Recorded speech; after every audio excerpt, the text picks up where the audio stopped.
Hello students, मैं उम्मीद करता हूं कि आप सभी लोग अच्छे होंगे। कल यानी 18 जनवरी 2023 को एसएससी के द्वारा एमटीएस 2022 का नोटिफिकेशन जारी की गई है। इसमें कुल पदों की संख्या एमटीएस पद के लिए 10,880 है, जबकि हवलदार इन सीबीआईसी एंड सीबीएन के लिए 529 पद हैं। यद्यपि अभी पदों की संख्या कुछ कम ही है और उम्मीद की जानी चाहिए कि एग्ज़ाम होने तक पदों की संख्या में और भी वृद्धि होगी। ठीक है, तो ये सभी अभ्यर्थियों के लिए एक महत्वपूर्ण अवसर है जो कि 10th लेवल की एमटीएस और हवलदार इन सीबीआईसी एंड सीबीएन पदों की तैयारी कर रहे हैं, क्योंकि इस बार जो पदों की संख्या है वो पिछले वर्ष के कंपैरिजन में काफ़ी ज़्यादा पदों की संख्या दी गई है और उम्मीद है कि अभी और बढ़ेगी। तो एक महत्वपूर्ण अवसर है जो इस पोस्ट के लिए एलिजिबल हैं। इसमें हम लोग देखते हैं जैसे कि schedule of computer based examinations की परीक्षा की तिथि कब निर्धारित की गई है, तो अप्रैल 2023 में संभावित तिथि दी गई है। ठीक है, तो अभी से अगर जोड़ी जाए तो लगभग 70 दिन आपके पास है इस परीक्षा की तैयारी के लिए। तो एक परीक्षा की समय बहुत ज़्यादा नहीं है, 70 दिन में आपको तैयारी करनी है इस 4 सेक्शन की। ठीक है, तो आप कल से क्या करें कि जो न्यू स्टूडेंट हैं वे लोग सबसे पहले सिलेबस में जो टॉपिक की चर्चा की गई है उसको बेसिक को अपना क्लियर करें और उसके बाद वो प्रैक्टिस टेस्ट या मॉक टेस्ट देने का कोशिश करें। बहुत सारे स्टूडेंट्स ऐसे होते हैं जिनकी बेसिक तो क्लियर नहीं होती है और वो लोग डायरेक्ट मॉक टेस्ट देना शुरू कर देते हैं, तो ऐसी गलती ना करें। सबसे पहले सिलेबस में जो टॉपिक दी गई है उसको पहले बेसिक्स को मजबूत करें, उसके बाद ही मॉक टेस्ट कहीं दें। ठीक है, तो कंप्यूटर बेस्ड एग्जामिनेशन जो होगी वो उसमें क्या है कि 2 सेशन इसमें निर्धारित की गई है। ठीक है, तो सेशन 1 में 2 पार्ट है, जैसे न्यूमेरिकल एंड मैथमेटिकल एबिलिटी जिसे 20 क्वेश्चन आएंगे और इसके लिए 60 मार्क्स यानी 60 अंक निर्धारित की गई है। वहीं द्वितीय में सेशन 1 के अंतर्गत सेकेंड पार्ट में हम लोग देखें तो इसमें रीजनिंग एबिलिटी और प्रॉब्लम सॉल्विंग की प्रश्न आएगी।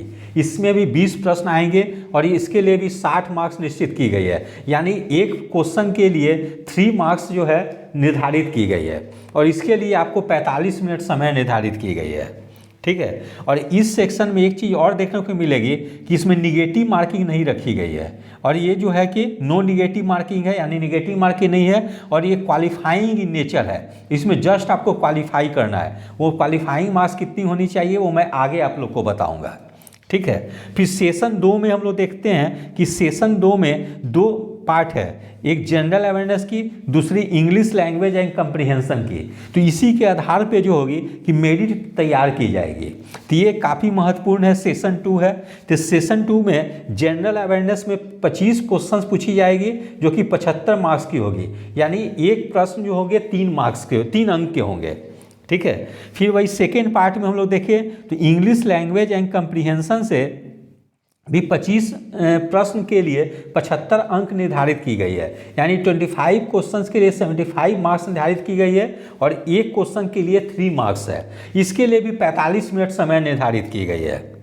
ठीक है, लेकिन इस सेशन 2 में निगेटिव मार्किंग रखी गई है जो कि 1/3 है टोटल मार्क्स का, यानी 1/3 अंक काटे जाएंगे यदि आप गलती करते हैं एक प्रश्न तो। फिर आगे हम लोग देखते हैं मोड ऑफ सिलेक्शन।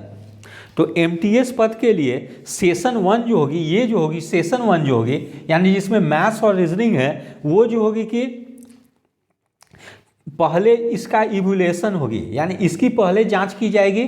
ठीक है, और इसमें आप क्वालिफाई करेंगे तब आपका जो है कि मेरिट जो है तब सेशन 2 की कॉपी जांची जाएगी और उसके आधार पे मेरिट बनेगी। ठीक है, तो यहाँ लिखा गया एमटीएस पोस्ट के लिए session 1 will be evaluated first and performance in session 2 would be evaluated first and performance in session 2 would be, यहाँ थोड़ा सा ये गड़बड़ लिखा गया, यहाँ पे इसको मिटा दीजिएगा, ये हो गई है। Session 1 will be evaluated first and performance in session 2 would be evaluated only if a candidate qualify in session 1। यानी ये गलती से लिखा गया है, इसको छोड़ दीजिएगा।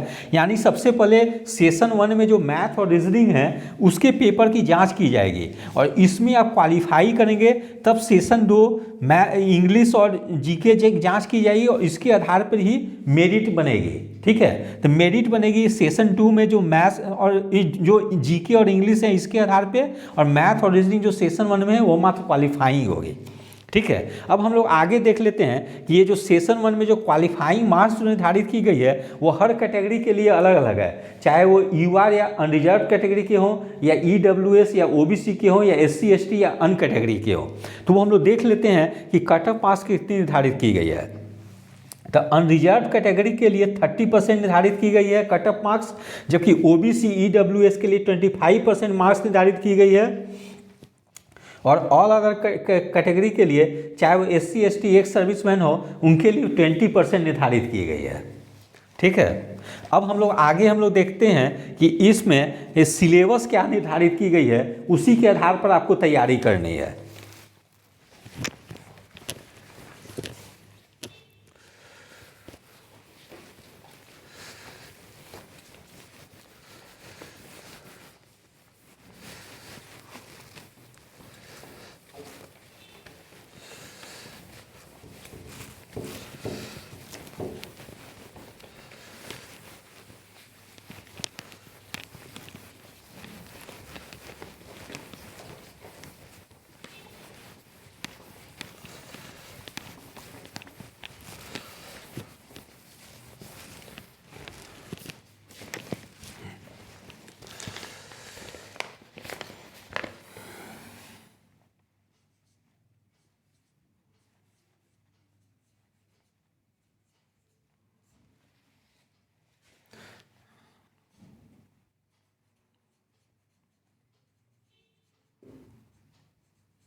तो इस तरह से आप देख सकते हैं कि एसएससी एमटीएस के अंतर्गत में सिलेबस जो निर्धारित की गई है वो सेशन 1 के अंतर्गत न्यूमेरिकल एंड मैथमेटिकल एबिलिटी के लिए सिलेबस जो है वो क्या है मैं आपको बताता हूँ। तो it will include questions on problems relating to integers and whole numbers, LCM and HCF से प्रश्न आएंगे, वही डेसिमल्स एंड फ्रैक्शन से प्रश्न आएंगे, रिलेशनशिप बिटवीन नंबर्स से प्रश्न आएंगे, fundamental arithmetic operations and BODMAS से प्रश्न आएंगे, जबकि percentage, ratio and proportions, time and work, direct and inverse proportions, averages, simple interest, profit and loss, discount, area and perimeter of basic geometric figures, distance and time, lines and angles, interpretation of simple graphs and data, square and square root ईटी से, यानी इतने topic से जो है कि numerical eligibility के अंतर्गत में प्रश्न आएंगे। तो इसकी तैयारी के लिए आप लोग क्या करेंगे, जैसे मैथ्स में कोई भी बुक ले सकते हैं, लेकिन मैं आपको सजेस्ट करूंगा कि आप आर एस अग्रवाल की बुक से जरूर से बना लें, क्योंकि इसमें क्वेश्चंस की जो लेवल जो है काफ़ी अच्छी दी गई है, बेसिक्स इससे आप लोग को बिल्कुल क्लियर हो जाएगी। इसलिए आप लोग क्या करेंगे, सबसे पहले बुक्स में आर एस अग्रवाल से जो जो टॉपिक सिलेबस में मेंशन की गई है उसको पहले सॉल्व कर लेंगे। उसके बाद क्या करेंगे कि एसएससी प्रीवियस ईयर के क्वेश्चन जो हैं वो चाहे एमटीएस की एग्जाम की हो या सीएचएसएल एग्जाम की हो, ये दोनों एग्जाम के क्वेश्चन को आप सॉल्व कर लेंगे। यदि आप एसएससी एमटीएस के प्रीवियस ईयर क्वेश्चन और सीएचएसएल के प्रीवियस ईयर क्वेश्चन को सॉल्व कर लेते हैं तो मैं समझता हूं कि आपको इस सेक्शन में क्वालिफाई करने में आपको कोई दिक्कत नहीं होगी। ठीक है, तो आप ये तीन चीज़ जरूर से आप लोग कर लेंगे। एक मैथ्स में आर एस अग्रवाल की बुक को जरूर से सॉल्व कर लेंगे, जो जो टॉपिक दी गई है मैथ्स की। और दूसरा चीज़ एसएससी के प्रीवियस ईयर क्वेश्चन जो है वो चाहे एमटीएस एग्जाम के हों या सीएचएसएल एग्जाम के हों, इसको जरूर से सॉल्व कर लेंगे।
तो सेशन 1 के अंतर्गत में सेकेंड पार्ट है reasoning ability and problem solving, यानी रीजनिंग से संबंधित प्रश्न पूछे जाएंगे।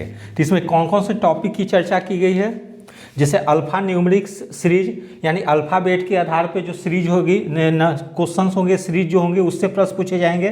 फिर कोडिंग एंड डिकोडिंग से, एनालॉजी से, फॉलोइंग डायरेक्शन से, सिमिलरिटी एंड डिफरेंसेस से, jumbling problem solving and analysis से, non verbal reasoning based on diagrams, age calculations, calendar and clock ETC, यानी इतने टॉपिक पे आधारित प्रश्न पूछे जाएंगे। तो इसके लिए मैं कौन सा बुक आप लोगों को बता दे रहा हूँ। ऐसे आप रीजनिंग में कोई भी बुक को पढ़ सकते हैं, लेकिन मेरे द्वारा बताई जा रही है, यदि आप RS अग्रवाल के टेस्ट ऑफ रीजनिंग को सॉल्व कर लेते हैं तो मैं समझता हूँ कि किसी टाइप के भी प्रश्न एग्जाम में पूछे जाएंगे तो आप लोगों को कोई दिक्कत नहीं होगी।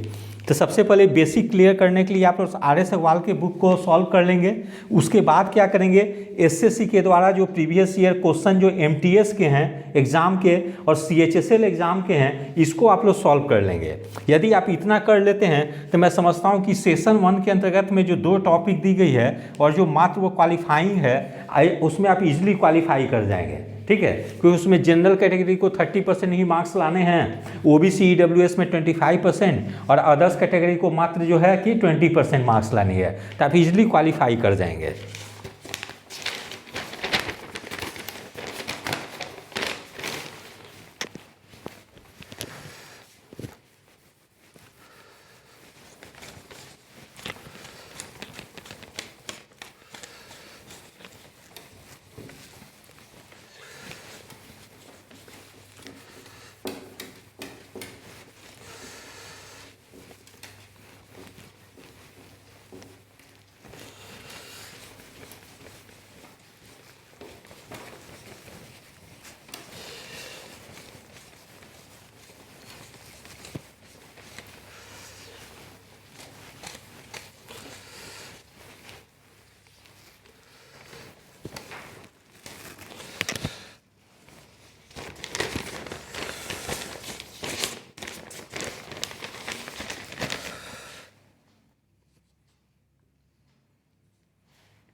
तो इस प्रकार से आप देख सकते हैं कि सेशन 2 के अंतर्गत में दो मतलब टॉपिक से संबंधित प्रश्न पूछे जाएंगे, दो सब्जेक्ट से।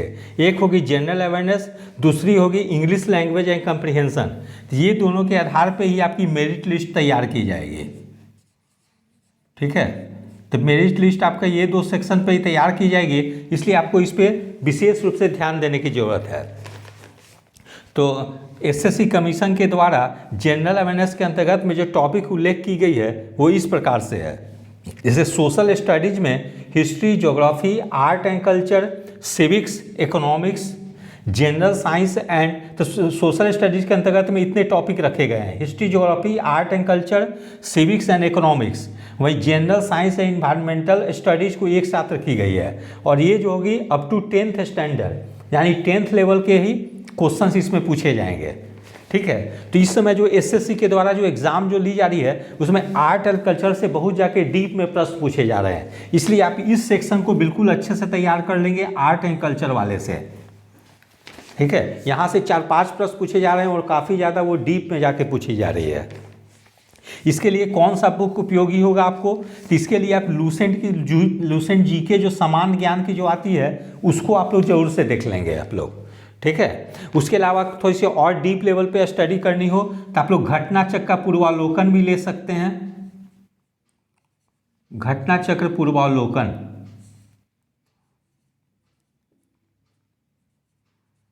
ठीक है, घटना चक्र पूर्वावलोकन भी देख सकते हैं। तो लूसेंट और घटना चक्र पूर्वावलोकन का आप लोग स्टडी कर लेंगे। उसके अलावा एसएससी के जो प्रीवियस ईयर के प्रश्न हैं, चाहे वो एमटीएस के हों, सीएचएसएल के हों, सीजीएल के हों, सीपीओ के हों, या एसएससी के द्वारा अन्य कोई एग्जामें ऑर्गेनाइज की गई है, जो भी परीक्षा आयोजित की जाती है, यानी एसएससी के द्वारा जो भी पूर्व में परीक्षा आयोजित की गई है, सबके प्रीवियस ईयर क्वेश्चन बैंक को आप लोग देख लेंगे।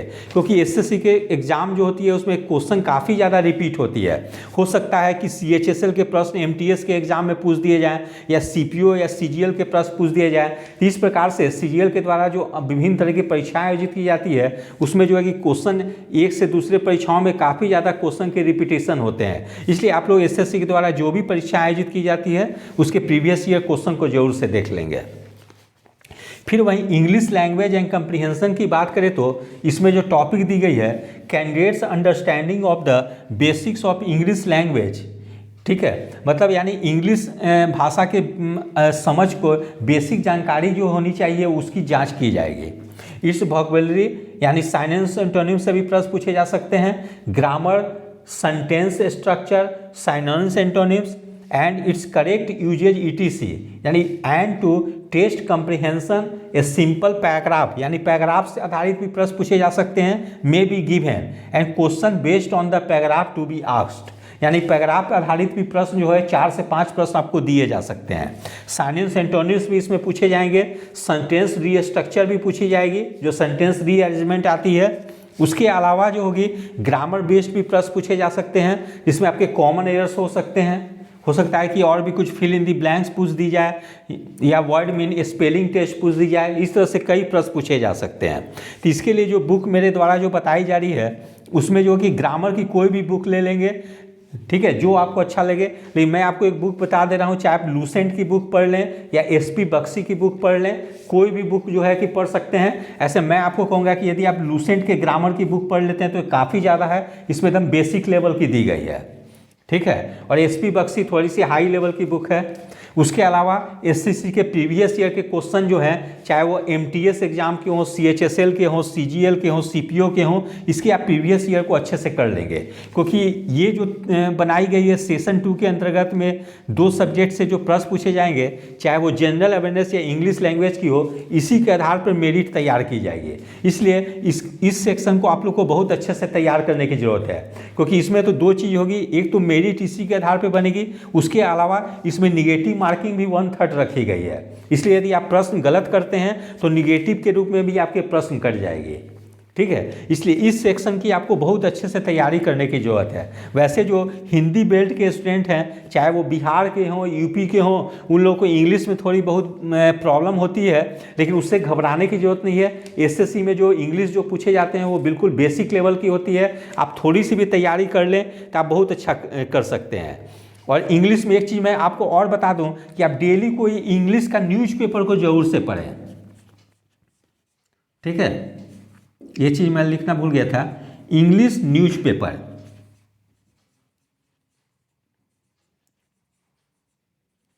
अब कोई भी इंग्लिश के न्यूज़पेपर को ले सकते हैं, चाहे हिंदुस्तान टाइम्स हो, टाइम्स ऑफ इंडिया हो, द हिंदू हो, और 1 घंटा जो है ना, मैं इसको आपको कहूँगा कि आप 1 घंटा जो समय निश्चित रूप से आप पेपर पे दें।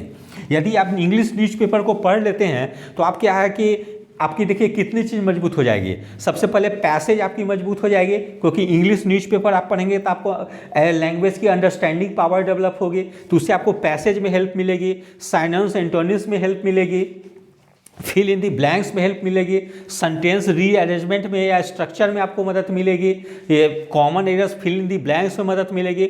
इस प्रकार से यदि आप इंग्लिश न्यूज़पेपर को पढ़ते हैं तो मैं समझता हूँ कि इंग्लिश के हर एरिया में आपको मदद मिलेगी। और आप इंग्लिश का केवल बेसिक ग्रामर आप जानते रहेंगे तो आप इंग्लिश के कोई भी प्रश्न को ईजिली सॉल्व कर लेंगे। इसलिए इंग्लिश लैंग्वेज और कॉम्प्रिहेंशन को इम्प्रूव करने के लिए सबसे महत्वपूर्ण चीज़ है कि आप इंग्लिश न्यूज़पेपर को डेली 1 घंटा पढ़ें। तो यदि आप इतना चीज़ करते हैं तो मैं समझता हूं कि निश्चित रूप से आपकी मेरिट लिस्ट में स्थान बन जाएगी। और इंग्लिश न्यूज़पेपर पढ़ेंगे तो आपकी जीके में जो करंट अफेयर्स की जो सेक्शन है वो भी आपकी कवर हो जाएगी। तो इंग्लिश न्यूज़पेपर पढ़ने से इतने बेनिफिट आपको मिलेगी। तो इस प्रकार से मैंने जो आप लोग को सिलेबस जो बताई है, सिलेबस के अंतर्गत जो टॉपिक बताई है और जो स्ट्रेटेजी और जो बुक रिकमेंड की है, यदि आप लोग उस ढंग से तैयारी करेंगे तो मैं समझता हूँ कि MTS के एग्जाम में निश्चित रूप से सफल होंगे। तो यदि आप सभी लोग को मेरा चैनल अच्छा लगा हो, इसे लाइक से और सब्सक्राइब करें। धन्यवाद, टेक केयर।